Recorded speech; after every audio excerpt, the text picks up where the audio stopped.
Mucho gusto, Carlos. Premio Nacional de Ciencias y Artes por el Gobierno Federal en el 2014 y además con unos años de diferencia, pero ambos egresados de la Honorable Facultad de Química de la UNAM.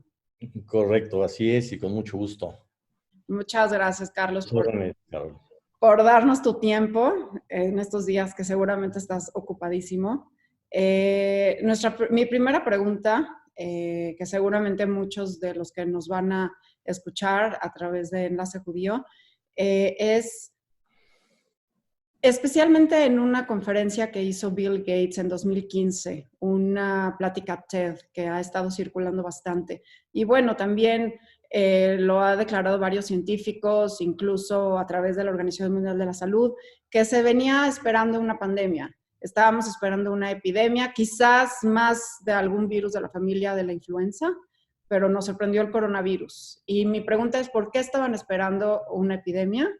Y si estamos esperando una mayor o cómo nos agarra al mundo esta epidemia. Claro.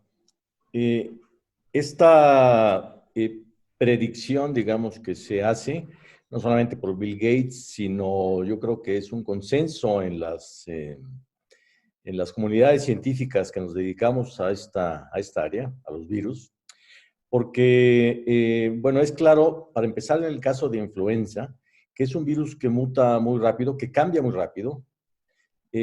Todos los virus cambian, todos los virus están constantemente modificando su material genético, es parte de la evolución de ellos, es parte de su ser, igual que de cualquier otro ser vivo, todos estamos continuamente modificando nuestro material genético en la evolución. Ellos lo hacen de manera rápida y hay una gran variedad de diferentes cepas o de tipos, digamos, de influenza que están muy bien caracterizados, que están presentes en diferentes poblaciones animales y también en los humanos. Entonces, es fácil que se generen nuevas versiones de estos virus para los cuales cuando entran a la población humana no haya una respuesta inmune protectora. Y además, bueno, eso nos ha enseñado el tiempo desde la epidemia de 1918-1919 de influenza y posteriormente ha habido 2 o 3 epidemias muy fuertes de influenza en todo el mundo. Y después de esto, pues teníamos la amenaza que se ha ido consolidando, digamos, en términos de la emergencia de virus aviares, como el H5N1, el H7N3 y varios más, que han estado apareciendo en diferentes países, principalmente en China, con cierta frecuencia. Afortunadamente, esas infecciones han sido transmitidas de las aves a las personas que están cercanas a ellas, pero después la transmisión humano no ha funcionado, no se ha dado con la eficiencia que tenemos ahora. Entonces, esas son las razones por las cuales se esperaba. Y se sigue esperando, debo decirlo. No es que ahora, porque ya nos tocó el coronavirus, estamos libres de la otra amenaza. Y puede ser esa y pueden ser muchas otras. Y la razón por esto es que pues cada vez estamos más cercanos a nichos que antes no ocupábamos. Estamos más cerca de animales silvestres con los cuales antes no teníamos mucho contacto. Sí, eso me lleva a la siguiente pregunta que habla sobre la zoonosis. Si nos quieres platicar cómo sucede este paso que va del virus que se hospeda habitualmente en el animal y cómo pasa al humano, porque digo, realmente el ser humano ha estado en contacto con los animales prácticamente durante toda su existencia. Entonces, ¿por qué hemos visto más estos cambios, por ejemplo, que desataron todo el tema y toda la epidemia del ébola, del HIV, de la gripe aviar que mencionaste, el SARS, el MERS, todas estas zoonosis que han estado presentes más en los últimos años que a lo largo de nuestra historia como humanidad? Seguro, y que se seguirán presentando y cada vez con mayor frecuencia. Y como bien dices, los virus han estado en contacto con la humanidad desde que la humanidad podemos tener registro de ella. Y un ejemplo muy claro, por ejemplo, es el sarampión. El sarampión que ahora, por cierto, está convirtiéndose desafortunadamente en un problema bueno, en el mundo ya lo es, y en México están habiendo una serie de casos que tenían 20 años de no presentarse. Pasó aparentemente en el Medio Oriente de vacas a humanos, y de ahí se adaptó a reproducirse en humanos, y desde entonces lo hemos traído con nosotros. El precursor o uno de los primos hermanos del sarampión es el virus de la peste bovina. Este es un virus que se erradicó ya no existe en los animales, pero el sarampión lo tenemos con nosotros todavía. Entonces, digamos que esto ha ocurrido toda la vida, pero ¿por qué ahora lo tenemos más? Porque estamos cada vez invadiendo, como mencionaba yo, nichos eh, cercanos a zonas selváticas que antes no ocupábamos, y que nos hace que estemos en contacto con animales silvestres que antes no teníamos contacto. Y entonces cada animal tiene su constelación de virus muy particular. Y ahí de repente en todos estos virus, que además debo decir, constantemente están pasando, las zoonosis son frecuentes. Es decir, el paso de virus de animales a humanos ocurre constantemente, de las mascotas en la casa y de los animales de patio, digamos, o de consumo. Pero normalmente, en la gran mayoría de estas zoonosis, de este paso de virus de animales a humanos, ese virus se replica con muy poca eficiencia, y quizá ni cuenta se da a la persona, que de hecho ese es en la gran mayoría de los casos, que tuvo un virus de perro, digamos, y hasta ahí llegó la cosa. Pero en una de tantas ocasiones, un virus que está presente en el animal y que pasa a los humanos, tiene la capacidad o adquiere la capacidad durante ese cambio de replicarse, de multiplicarse de manera eficiente. Ese es el primer paso. Y después de eso, es que ese virus tenga la capacidad de transmitirse de persona a persona eficientemente. Entonces, si vemos, por un lado, estamos cada vez más cercanos de animales con los cuales no tenemos contacto o no teníamos contacto con esa frecuencia. Después, la población pues va aumentando en el mundo, lo cual hace que el contagio y la transmisión sea más frecuente entre humanos.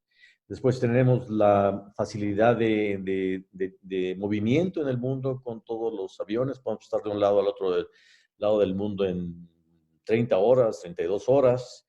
El comercio internacional, la globalización, todo esto favorece el que estas enfermedades, por un lado, empiecen, o los virus pasen de animales a humanos con más frecuencia, y después se diseminen con mayor frecuencia también.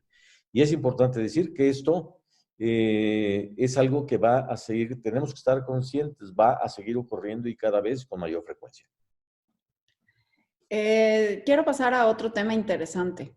Hay autores y hay gente que lo ha estado comentando en las redes sociales que ahora nos han acercado y nos tienen muy ocupados.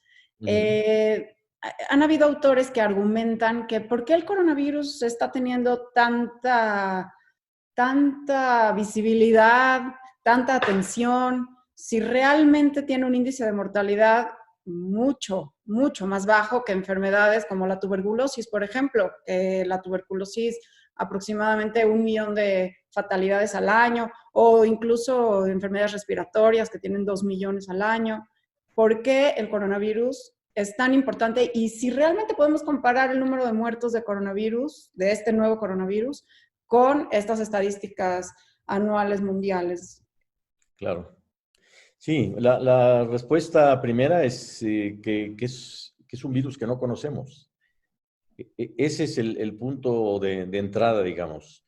Estamos empezando a ver cómo se comporta, estamos empezando a ver cómo se distribuye en diferentes poblaciones, en diferentes países, con cierto nivel de contagiosidad y mortalidad, pero no sabemos cómo se va a comportar en el futuro, no sabemos, estamos haciendo extrapolaciones quizá a priori de 2 meses de contacto con el virus, no sabemos qué va a pasar en 1 año.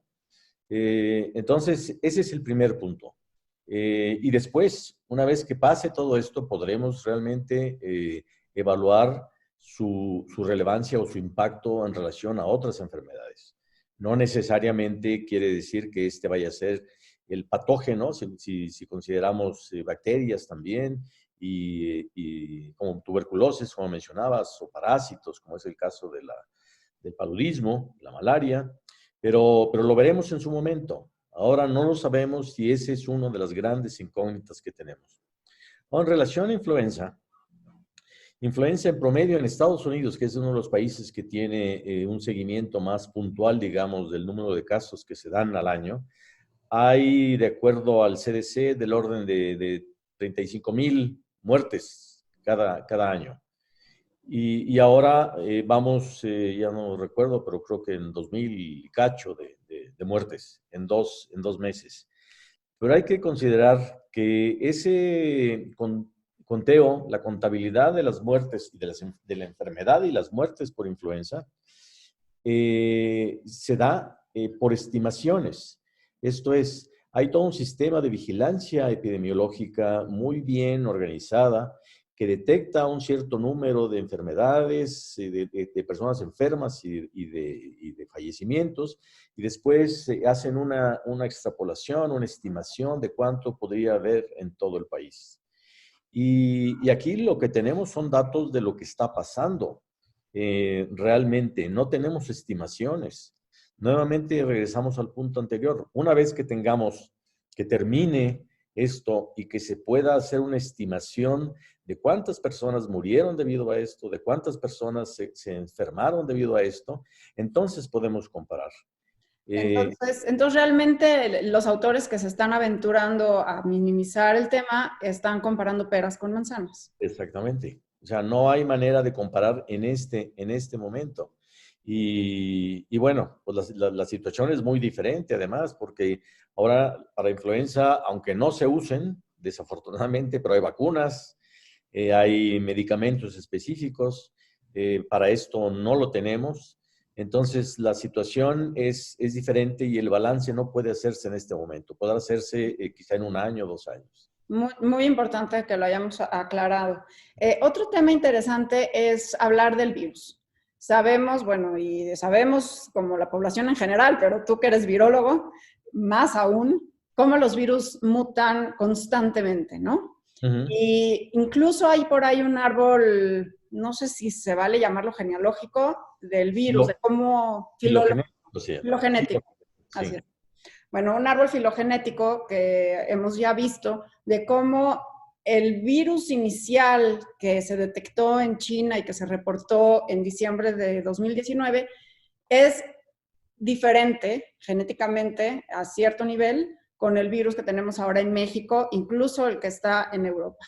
Entonces, a través de estas 4 o 5 generaciones filogenéticas, ¿qué tanto ha cambiado el virus?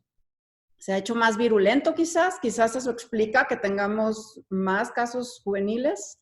¿Ha cambiado su virulencia? Mi pregunta primero es en el tema quizás clínico, que sí ha cambiado su virulencia. Y mi segunda pregunta al respecto es, por un lado, los científicos que están desarrollando las vacunas aseguran que la genética del virus es bastante estable en términos generales para la vacuna. Entonces, Sí. ahí hay como una dilema si realmente esta variabilidad natural, genética, de mutación del virus va a hacer que la vacuna que se vaya a generar en varios meses pueda utilizarse o no. Otro ejemplo que vemos en el día a día, pues es la influenza, ¿no? Que hay que hacer vacunas anuales. Entonces, bueno. Claro. En relación a la primera pregunta, no hay ninguna evidencia de que el virus, que los cambios del virus que están sucediendo ciertamente, hayan afectado hasta ahora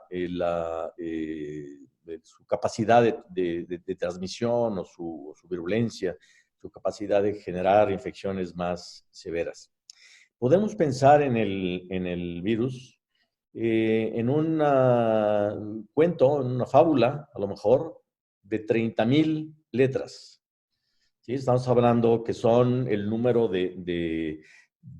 llamémosle, nucleótidos que forman el material genético del virus, 30,000 de ellos. Y lo que tenemos ahora, en cada país se va editando una nueva versión de esta fábula.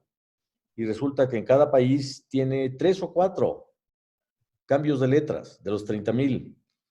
En total, en el mundo, a lo mejor el virus que más se ha distanciado del original tiene 10 cambios de letras de las 30,000. Entonces, el cambio ha sido menor. El cambio ha sido menor y esos cambios ocurren a lo largo de todo el texto. No están concentrados en uno solo.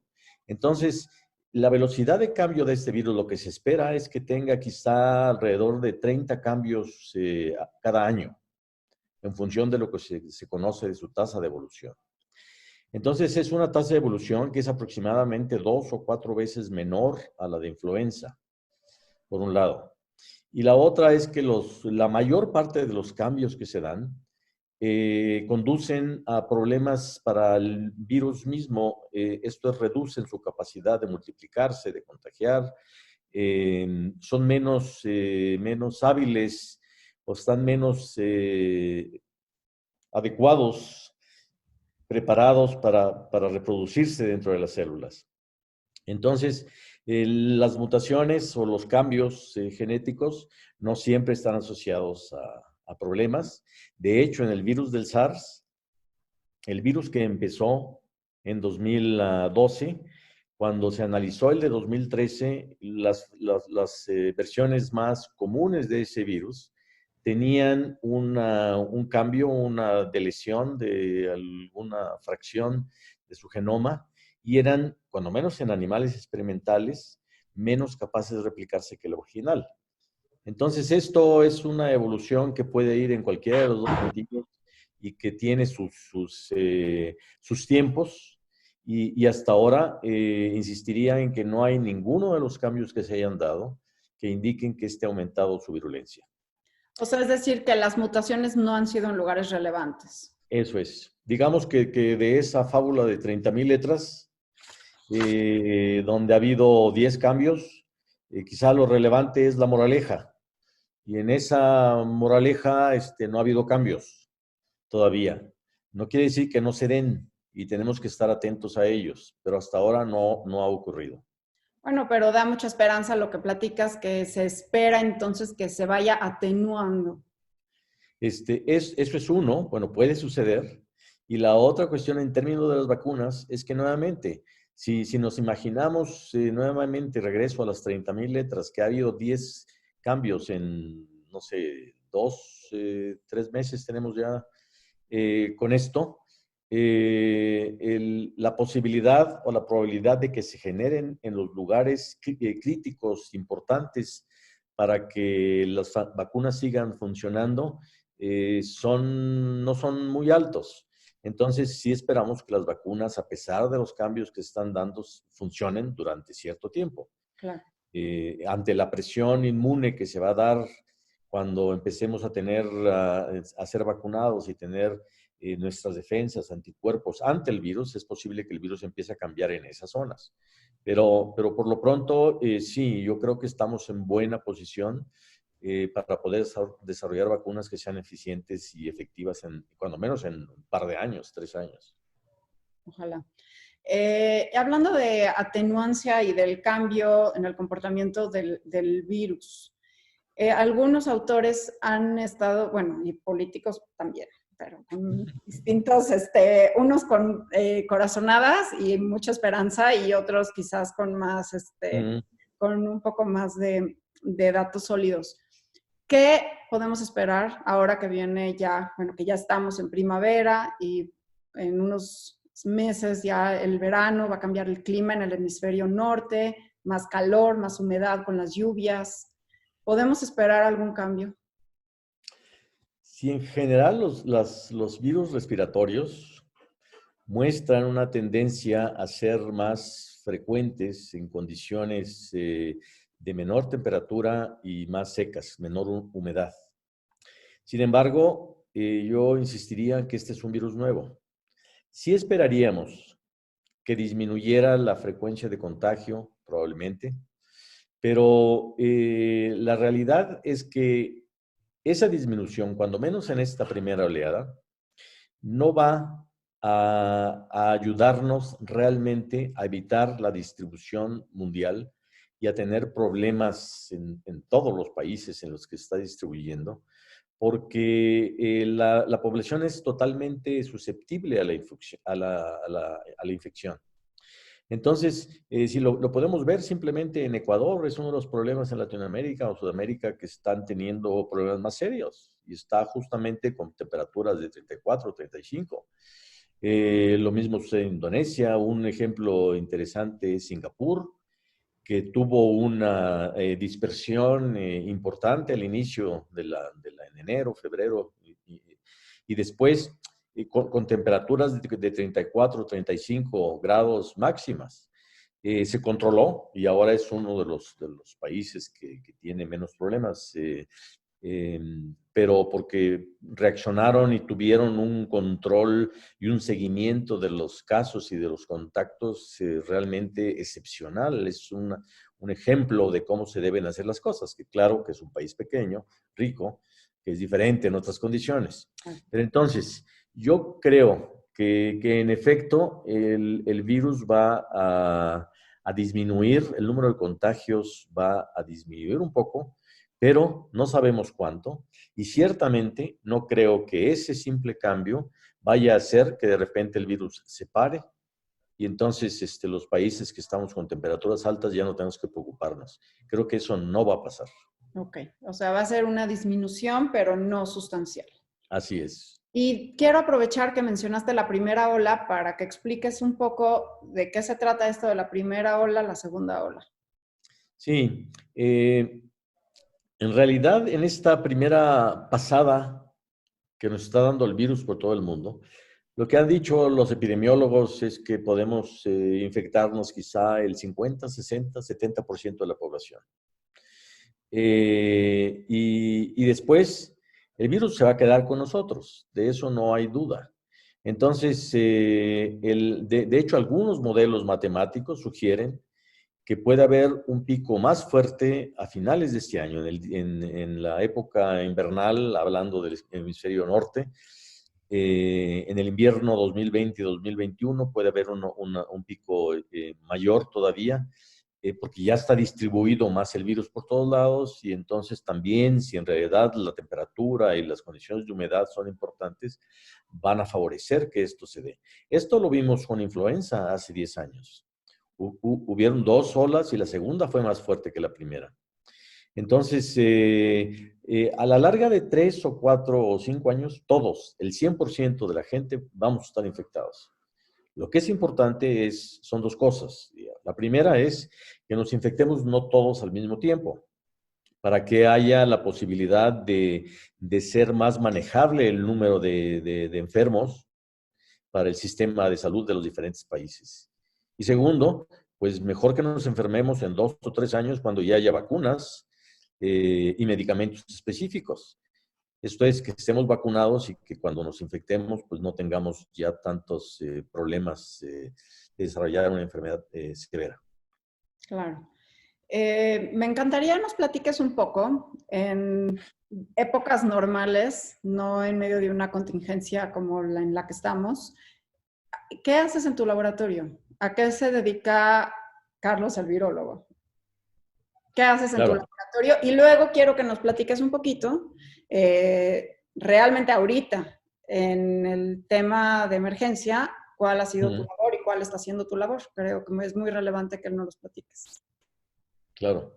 Sí, nosotros en nuestro grupo, el cual codirijo con la doctora Susana López, hemos trabajado desde hace 35 años en virus gastrointestinales, particularmente rotavirus y astrovirus, eh, y estudiando aspectos fundamentales de estos virus. Esto es, tratando de entenderlos al detalle más fino que sea posible, con la premisa de que, que todo ese conocimiento puede ser utilizado eventualmente para desarrollo de medidas de protección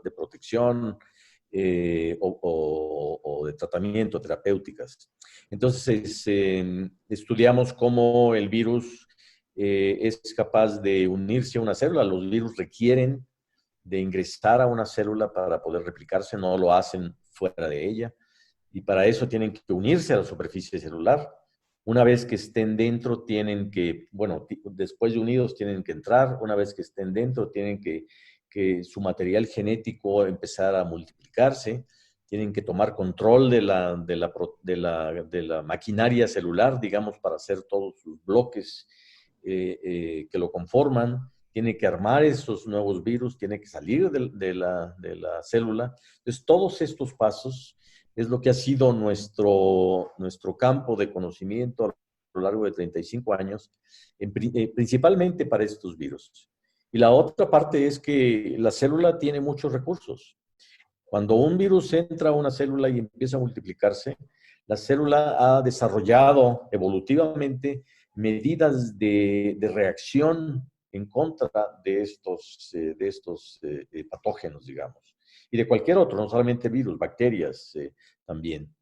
Esto es lo que se conoce como respuesta inmune innata. Entonces la célula reacciona para detener a estos virus, pero los virus con la capacidad que tienen de cambiar, le dan la vuelta a esa reacción y la célula posteriormente también evolutivamente se va adaptando y los detiene. Entonces es una batalla continua entre patógenos y la célula que infecta, y a veces gana la célula, a veces gana el virus. Y toda esta área general, digamos, es nuestro campo de estudio y de interés. Pues muy interesante. Y ahora con la pandemia del nuevo coronavirus, Pues sé que estás teniendo una labor importante, así que... sí, pues lo que estamos haciendo, cada vez que ha sucedido estas cosas, como hace 10 años influenza, y luego Zika, y luego chikungunya, y ébola, y ahora que estamos en coronavirus, de una u otra manera, aunque no estemos directamente involucrados en el estudio de estos virus, nos involucramos porque tenemos quizá la experiencia general del área y creemos que podemos ayudar en una u otra manera. En esta ocasión, nuestra contribución está siendo principalmente en el diagnóstico del virus. Nuestro laboratorio, en particular el maestro Joaquín Moreno, se entrenó en el Instituto Nacional de Diagnóstico y Referencia Epidemiológicos, INDRE, para poder adaptar a nuestro laboratorio el método que está utilizando de diagnóstico el INDRE, que es el mismo de la Organización Mundial de la Salud. Lo tenemos, nos reconocieron como tal y después nos solicitaron que fuéramos nosotros los que capacitáramos a todas las entidades básicas, los laboratorios académicos, digamos, que están interesados en montar el diagnóstico para ayudar a este problema. Y entonces hemos estado, por un lado, involucrados en capacitar a personal, a investigadores académicos de cuando menos 20 diferentes universidades, centros de investigación a lo largo de todo el país. Y también estamos en proceso de ayudar a la Secretaría de Salud local en el diagnóstico de la presencia de virus en pacientes, en este caso del estado de Morelos. Sí, porque tú estás en Cuernavaca, ¿no? Estás en el Cuernavaca, Centro de Tecnología. exactamente. Sí. Entonces, ya que estamos hablando del diagnóstico, que nos Mm. expliques un poco la diferencia, porque sí es una diferencia importante, entre el método de diagnóstico que están utilizando ahorita las autoridades, que es a través del PCR, ¿no? Del método PCR para el diagnóstico de la presencia del virus, contra estos nuevos kits que estamos viendo que están empezando a salir en diferentes países, de esos kits rápidos, ¿no? Entonces, la diferencia, la parte técnica y si el INDRE ha aprobado o no estos kits diagnósticos rápidos. Sí, bueno, la primera parte es que muchos de estos kits rápidos lo que detectan es la respuesta inmune. No detectan el ensayo que estamos utilizando y que tiene recomendado por la OMS y que montó el INDRE y nosotros estamos siguiendo. Es un método molecular, yo diría que sofisticado, no barato, que detecta el material genético del virus y que tiene una muy, muy alta sensibilidad. Es muy confiable. Los métodos rápidos que están promoviendo ahora son métodos que no detectan al virus. Lo que detectan es la respuesta inmune de la persona, esto es, y en particular los anticuerpos que se generan contra el virus. Y entonces, esto para diagnosticar la infección, en principio no es muy confiable, porque la respuesta inmune se da pues con varios días y normalmente una respuesta inmune más sólida, robusta, toma cuando menos 2, 3 semanas.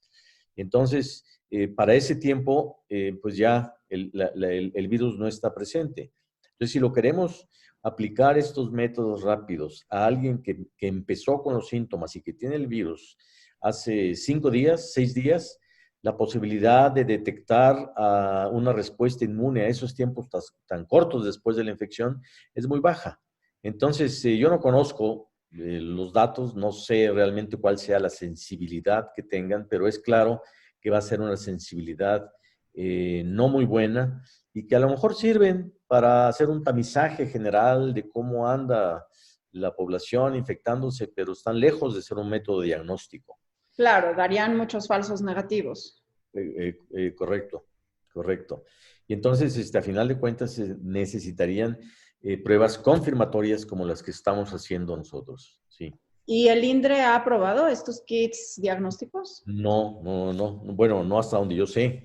Es decir, no los ha aprobado. Hasta donde yo sé, no sé si los esté evaluando, Okay. pero tengo entendido que no, que sí están evaluando, pero esto habría que consultarlos directamente con ellos, por supuesto.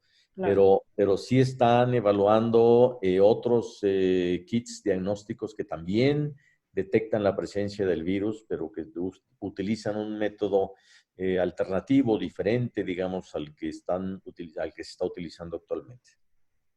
Muy bien. En un mundo ideal, si tuviera el doctor Carlos Arias una varita mágica, Ujú. ¿habría todavía alguna posibilidad de eliminar el nuevo coronavirus, el SARS-CoV-2, del mundo? Así como se hizo quizás con el SARS Ujú. original. Sí. Bueno, en ese mundo ideal, debería de haber una vacuna eficaz, primero, y una cobertura de vacunación del 100% de la población o cerca del 100% de la vacunación, y que esta vacuna indujera una respuesta inmune de larga duración. Pero Eh, sin vacuna. Digamos que con las medidas no, del aislamiento social, no, todavía no, tenemos esperanza, no. no, no, no, no hay manera, no hay manera. Y además siempre tenemos, no hay que olvidarnos que esta es una zoonosis. El virus que pasó, todavía no sabemos el pariente o el origen más cercano, es el famoso pangolín que es lo mejor lo que le puede haber pasado al pangolín, porque lo van a respetar más en términos de su consumo y su maltrato, pero ciertamente no sabemos de qué animal pasó al humano, pero anda por ahí, entonces pudiera volver a saltar Ya. eventualmente, pero con las medidas normales no hay manera de quitarlo. Como se ha eliminado o como se eliminó la viruela el siglo pasado, hacia final del siglo pasado, fue con las medidas que mencioné, como se ha eliminado algunos de los serotipos de poliovirus y lo estamos controlando cada vez más, también es con una alta cobertura de vacunación, con vacunas bien eficientes y con aceptación, por supuesto, que es un punto que hay que resaltar en la relevancia e importancia de vacunarse. Todos esos movimientos antivacunas lo que hacen solamente es apoyar, hacer hoyos en la inmunidad general que empezamos a generar a nivel poblacional en el mundo y permitir que se den todos estos brotes como el que estamos empezando a ver de sarampión. Así es. Entonces, bueno, es evidente que vamos a tener que aprender a vivir con este nuevo coronavirus, ya es parte de la familia. Correcto. Este, Entonces, bueno, evidentemente van a haber cambios sustanciales en nuestra vida. Va a haber un antes y un después de esta pandemia, seguramente. Y quizás es una pregunta hipotética, no muy científica, más eh, filosófica y que va a recurrir a tu imaginación. ¿Cómo ves? ¿En qué nos va a cambiar como humanos esta pandemia?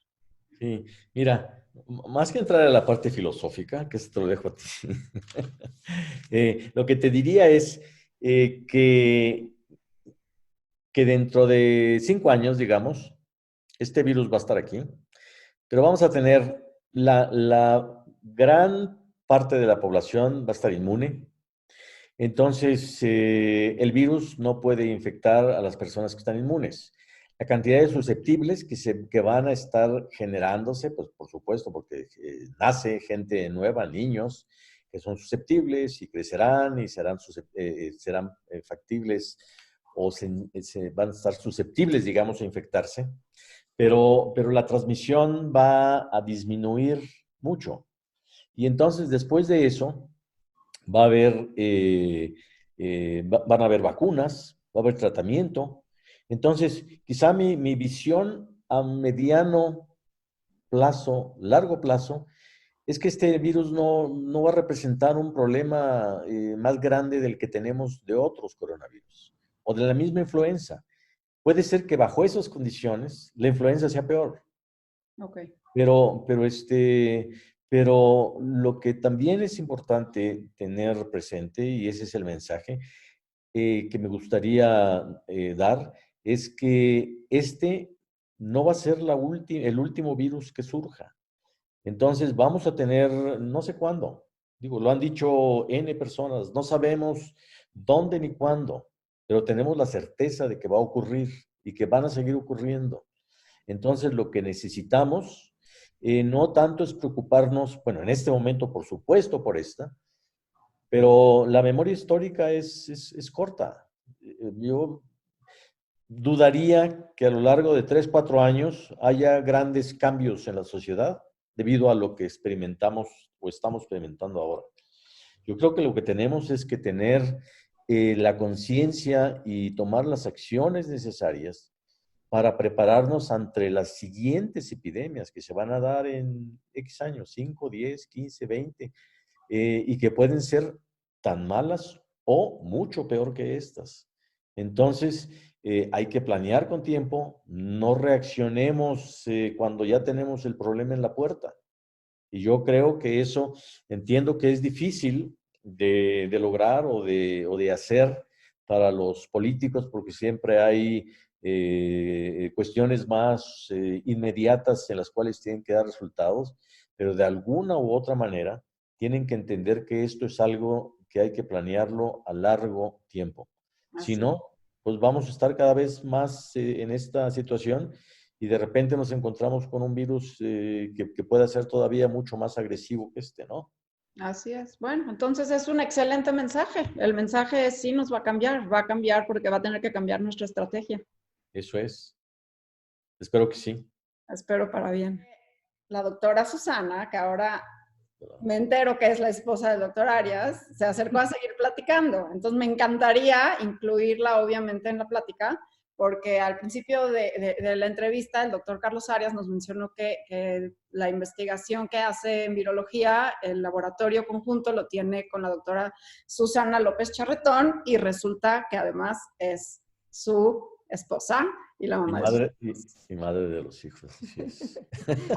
Ya que están juntos y que además tienen esta sociedad de vida en diferentes aspectos y en todos los aspectos de la vida, el laboral y familiar, y además están juntos pasando su cuarentena, ¿no? Su distanciamiento social además les toca juntos.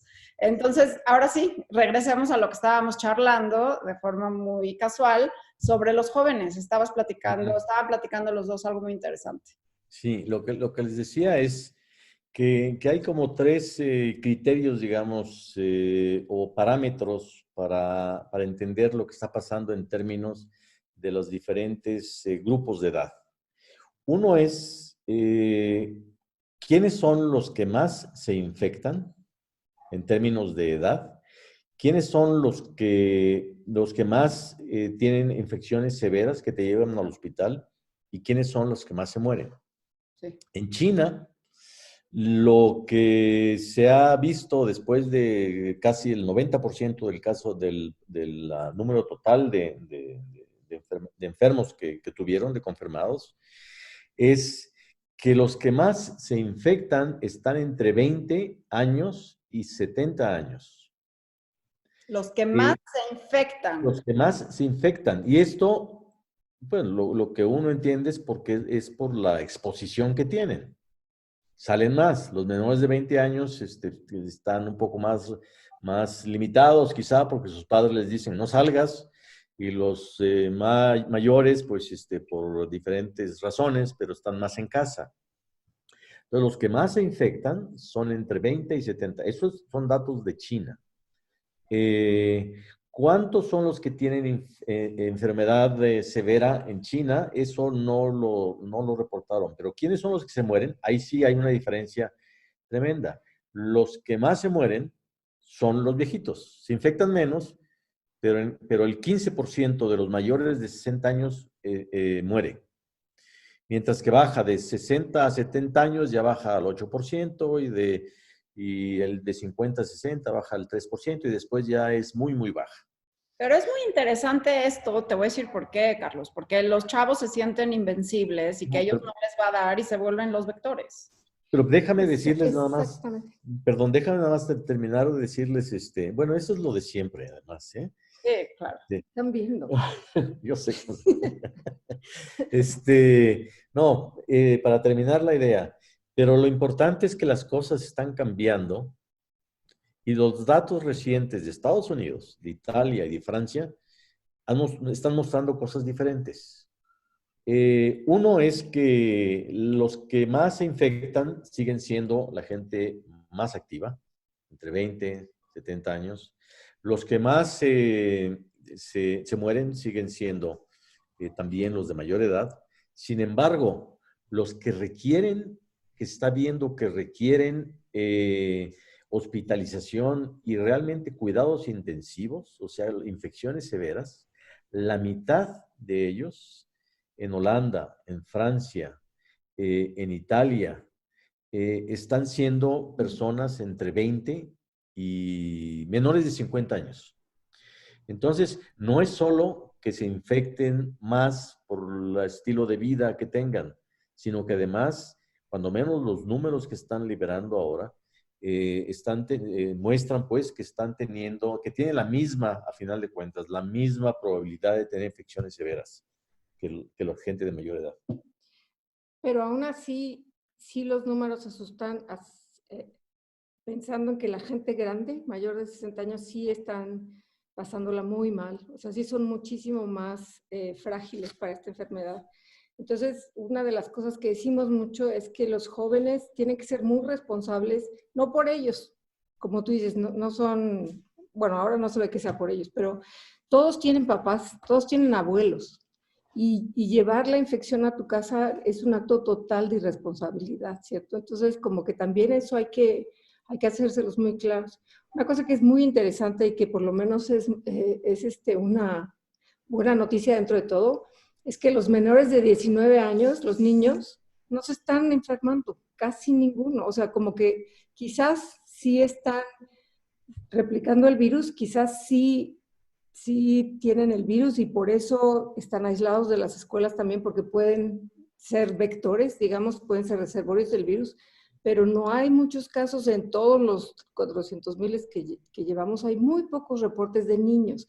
Eso es por lo menos una buena noticia y diferente de influenza, que las poblaciones más frágiles eran los bebés, los niños menores de 5 años y los adultos mayores. Entonces, este es epidemiológicamente súper interesante, ¿no? ¿Por qué no se están enfermando los niños?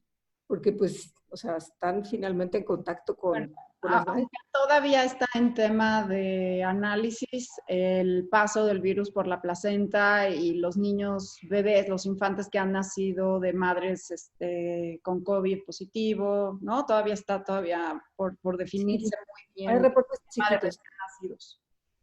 Sí, pero lo que sí es claro, yo creo, es que no es como el Zika. ¿Te acuerdas del Zika? Que sí, fue una sorpresa horrible porque era muy claro que sí se pasaba trasplacentario. Hay poquitos datos, o sea, los números son muy chiquitos todavía, pero parece ser que no sería el caso frecuente, por lo menos. Y bueno, para acabar, nada más les quiero hacer una pregunta a ojo de buen cubero. ¿Cuánto tiempo más hasta que podamos ver un aplanamiento de la curva y poder salir a la esquina?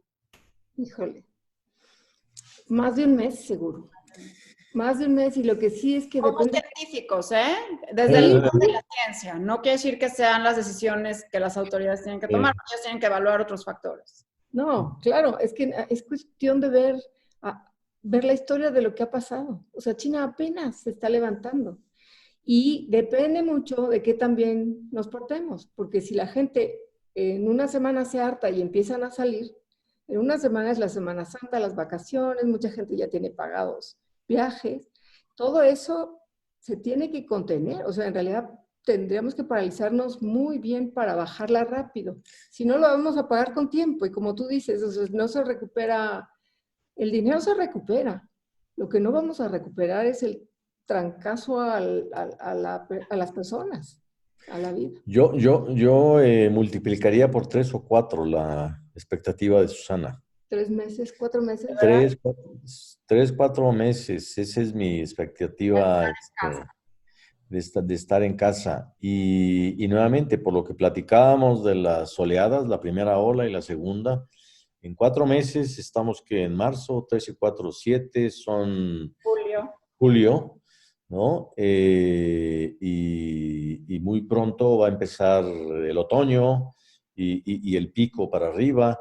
Entonces, a lo mejor tenemos un respiro, pero después volvemos a tener un problema muy serio.